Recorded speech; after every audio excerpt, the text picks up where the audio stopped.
Hello everyone. So today we'll start with our next. In previous lecture we have discussed about the sampling of gases. So today we are going to start with sampling of liquids. Uh, the main universal requirement for the sampling of liquid is cleanliness of apparatus, preservation of sample composition during handling, transportation and storage. So whatever the process we have discussed in gas sampling, that is not applied for the sampling of liquids. So very first, as I have told you that the universal requirement for sampling of liquid is the cleanliness. So very first we'll discuss about the precautions which are taken for the sampling of liquids, for the cleanliness and everything. So very first we'll discuss about the general precautions which are taken for the sampling of liquids. So very first is that all the sampling apparatus and containers should be clean and free from foreign materials. So very first requirement is always you have to use the clean apparatus, instruments. Okay. Second is that all the sampling apparatus and containers should be rinsed and wiped externally. That means they should be flushed internally and drained with the liquid which is to be sampled. And when you are going to rinse them, you have to, after rinsing, you have to wipe the apparatus and containers externally before use. Okay. Third requirement is that in case of very hot, very cold or corrosive liquids, gloves are necessary. So clean gloves must be used. Okay. So gloves are necessary and always you have to use the clean gloves. Now why I am going to tell you that always you have to prefer the clean gloves? Because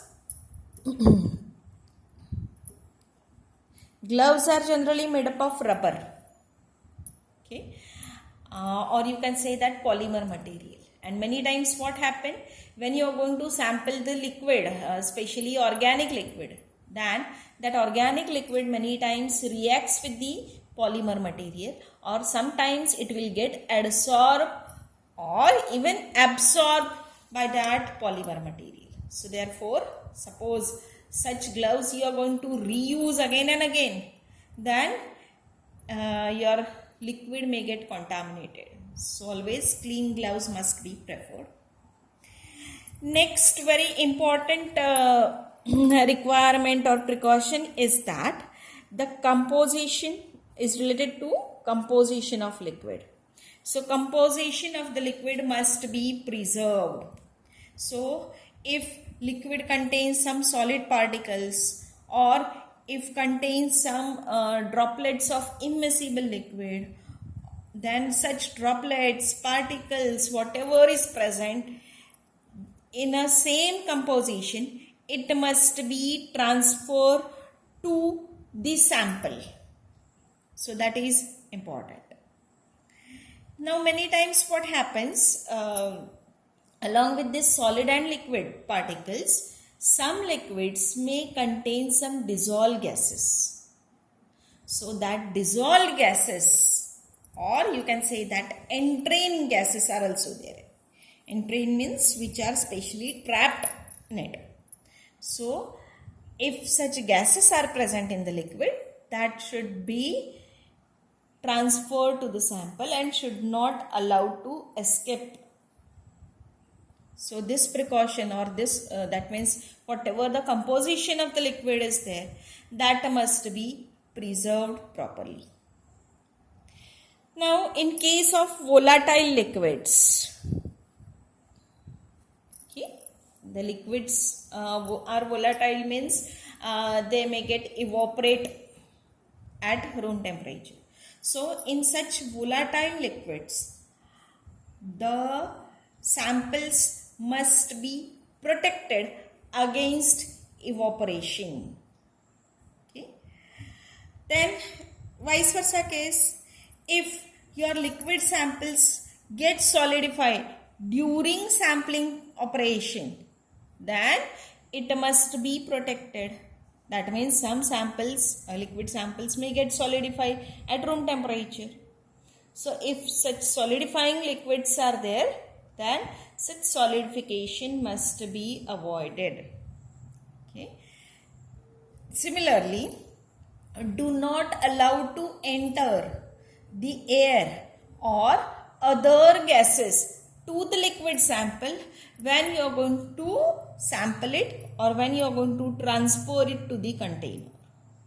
Because many times what happens, liquids may get react with the air, or if suppose air contains oxygen, so oxygen may get dissolved in the liquid. So always you have to take that precaution. Okay. Then to allow for expansion and contraction of liquid, sample containers should not be filled more than 80% of its capacity.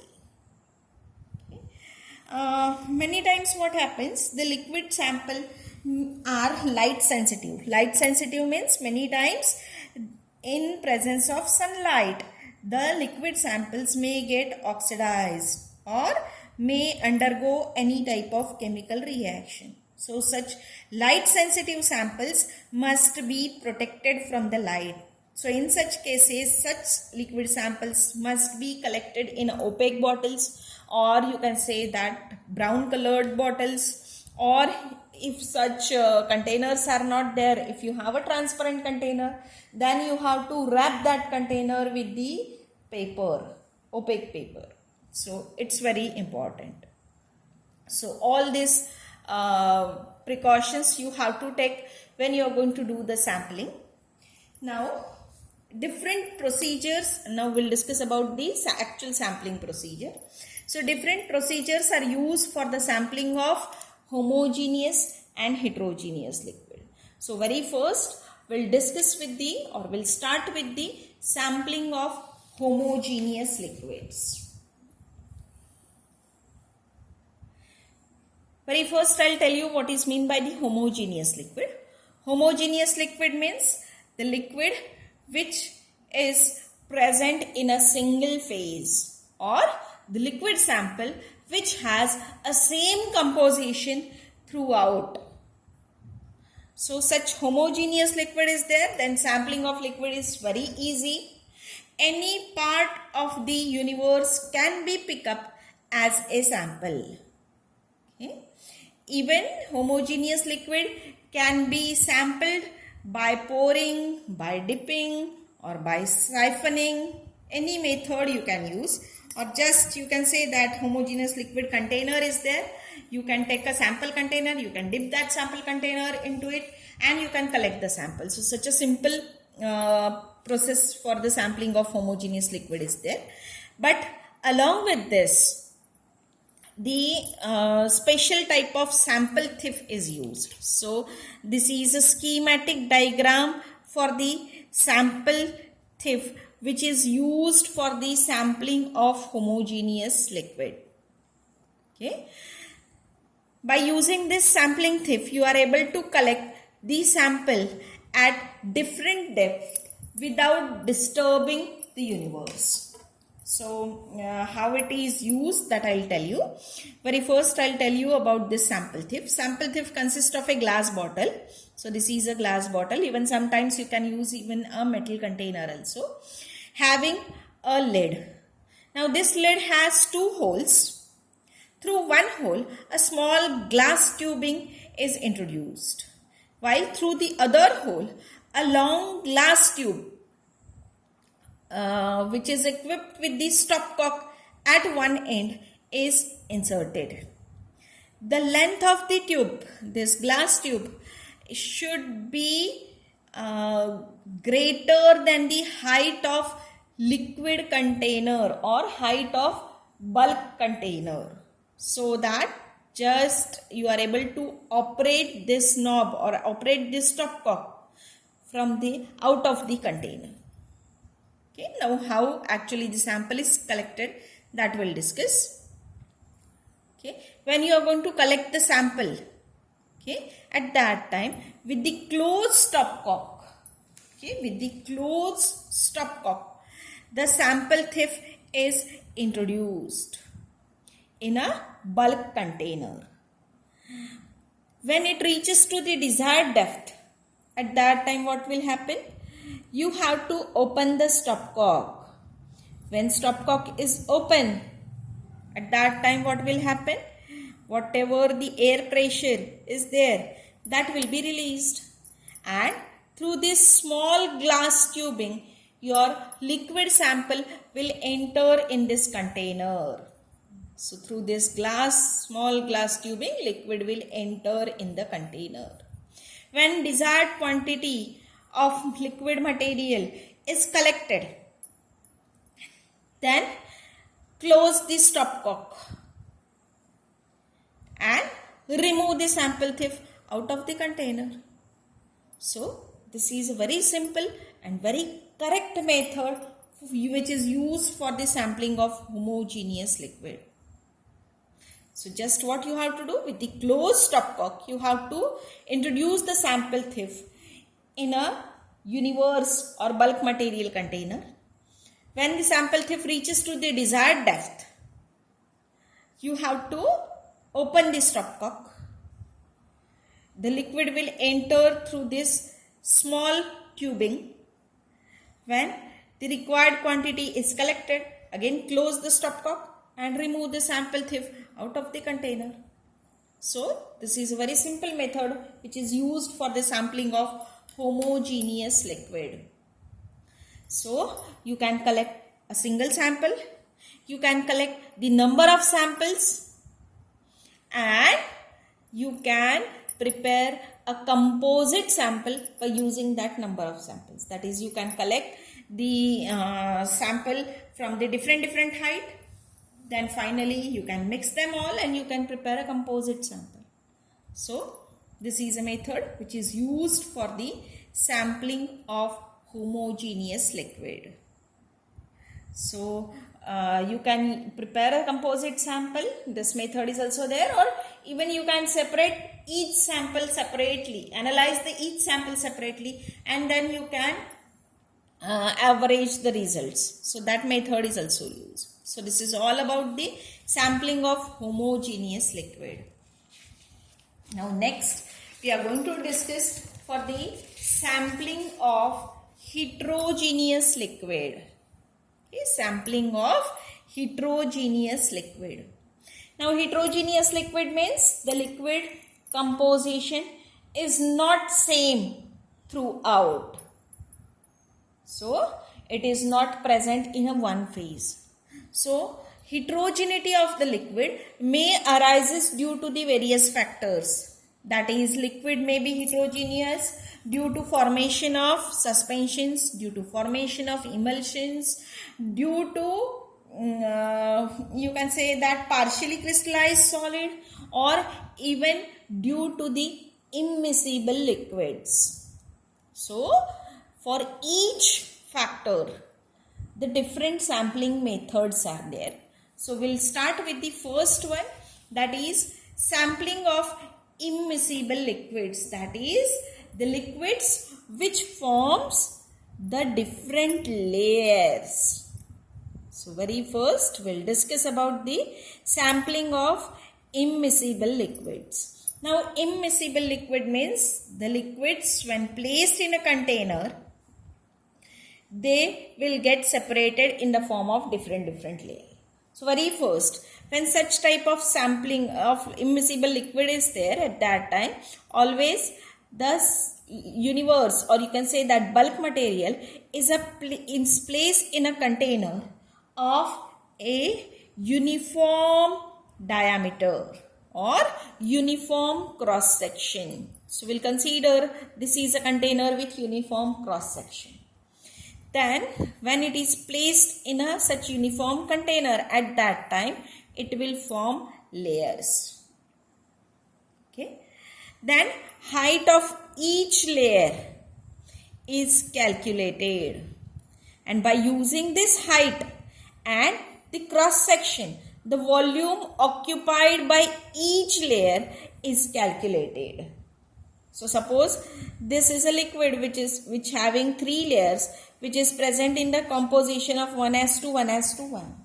Your liquid may present in 1:2:1, 1:2:2, 2:1:1. Anyway, it may present in any composition. So according to the volume occupied by the each layer, the sample which is to be collected, okay, that is decided. That means from each layer how much amount of sample you have to collect, that is decided. So for this purpose, the very simple method is used. Very first, as I have told you, the universe is placed in a container of uniform cross section area. Then the liquid will get separated into the different layers. The height of each layer is determined, and according to that, the composition ratio of the liquid is determined.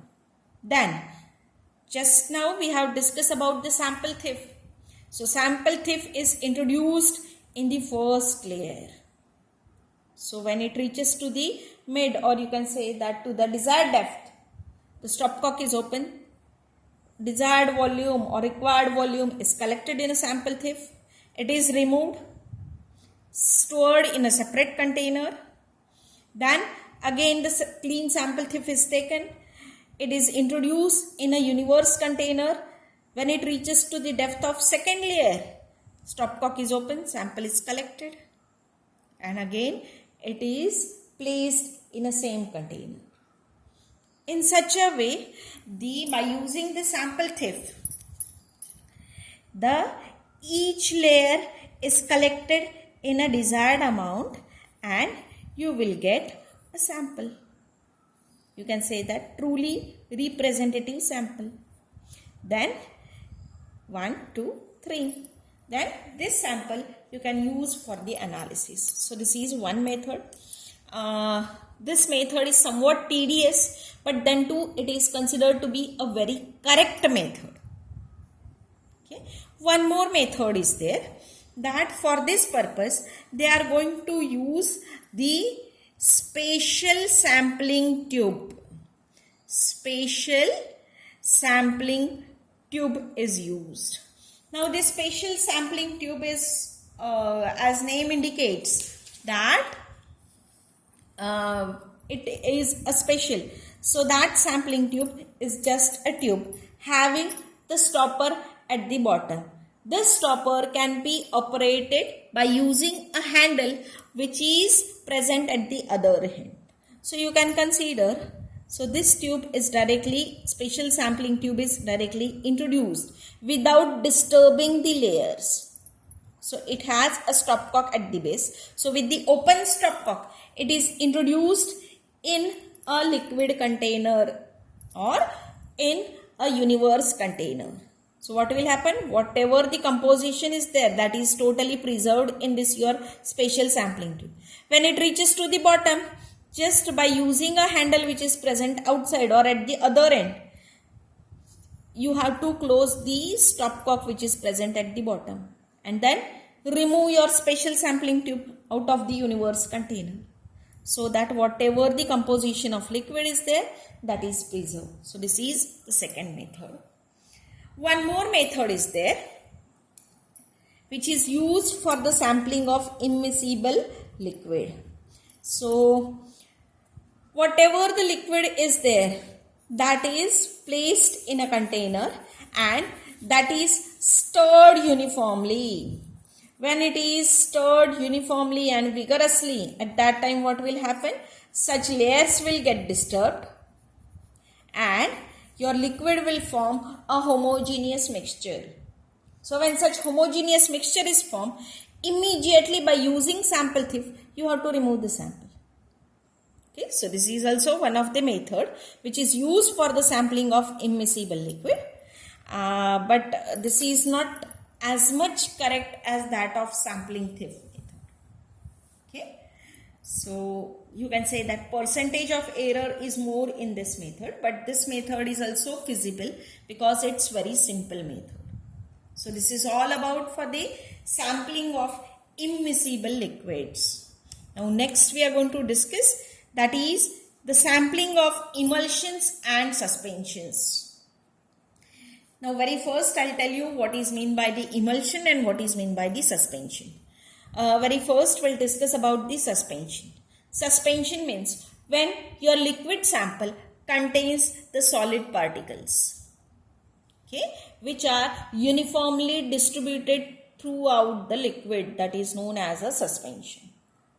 But many times what happens when you are going to put such suspension stable for a long period of time, at that time these solid particles may settle down. Okay, if the solid particles are heavier than the liquid, or it may happens that if solid particles are lighter, then they may float on the liquid. So such cases may happens. So whenever we are going to sample the suspensions, at that time very first we have to stir the sample vigorously. When it forms a uniform mixture, at that time immediately sample it by using the sample sieve. So this is a method which is used for the suspension. One more method is there, that is, as I have told you, suspension means which contains the solid particles. So the suspension is filtered by using the filter paper, normal filter paper generally. So when you are going to filter it, at that time what will happen? You will get a clear filtrate, that is a liquid, and whatever the solid particles, that will be collected in a filter paper. So whatever the solid particles that are sampled by using the method of sampling which is used for the solids, which we are going to discuss in the next lecture, and whatever the liquid you are going to collect as a filtrate, that will be a homogeneous liquid, that you can sample by using the method which we have discussed for the homogeneous liquid. So this is the second method which is used for the suspension. Next is emulsion.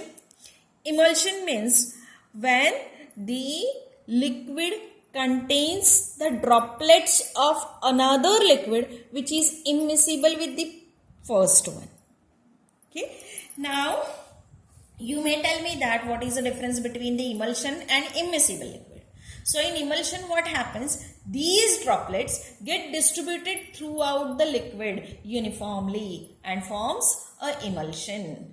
So when such emulsion is there, a very simple and you can say that only one method is there, that you have to stir the emulsion vigorously and immediately sample it by using sampling sieve or by using any other instrument. Okay, so this is all about the sampling of emulsions and suspensions. Now next we are going to discuss the sampling of liquids which contains the crystallized solid, partially crystallized solids, or you can say that semi-solidified liquids. Okay, so semi-solidified liquids or liquid containing crystallized solids are heated. When they are heated, they will form a homogeneous liquid, and then you have to sample that homogeneous liquid by using the method which is used for the sampling of homogeneous liquid. Okay, so this is all about for the sampling of heterogeneous liquids. So we have discussed the sampling of heterogeneous liquid which forms immiscible layers, which are emulsions and suspensions, and which contain semi-solidified liquids. Now next we are going to discuss, that is sampling of flowing liquids. Okay, sampling of flowing liquids. Now flowing liquid composition changes with time and position. Why it changes with the time and position?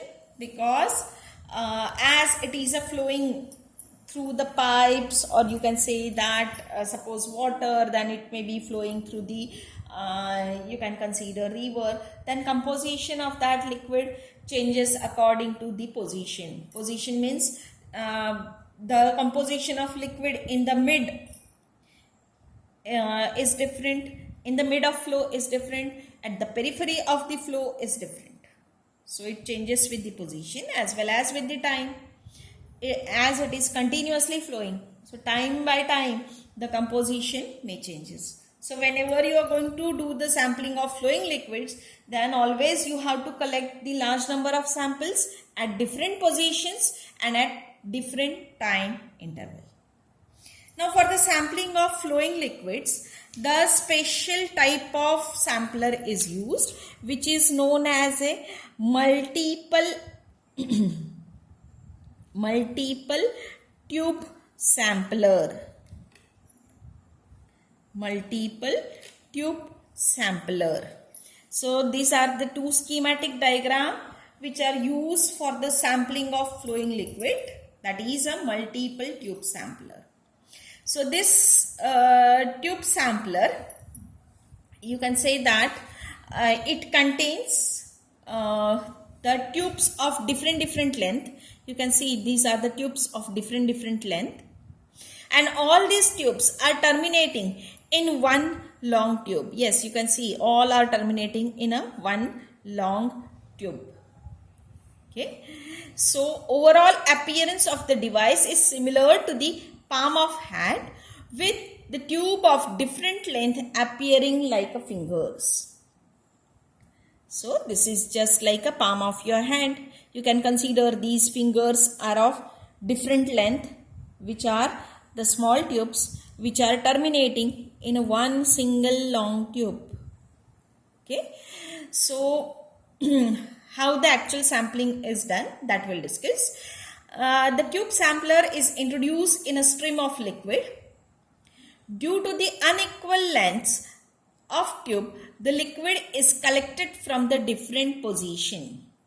Okay, so liquid is collected from the different position. The tube sampler can be introduced in a liquid stream at regular or random time interval. So samples can be collected at different position and at different time.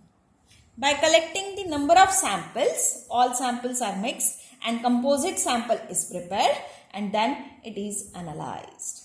So this is a method which is used for the sampling of flowing liquid.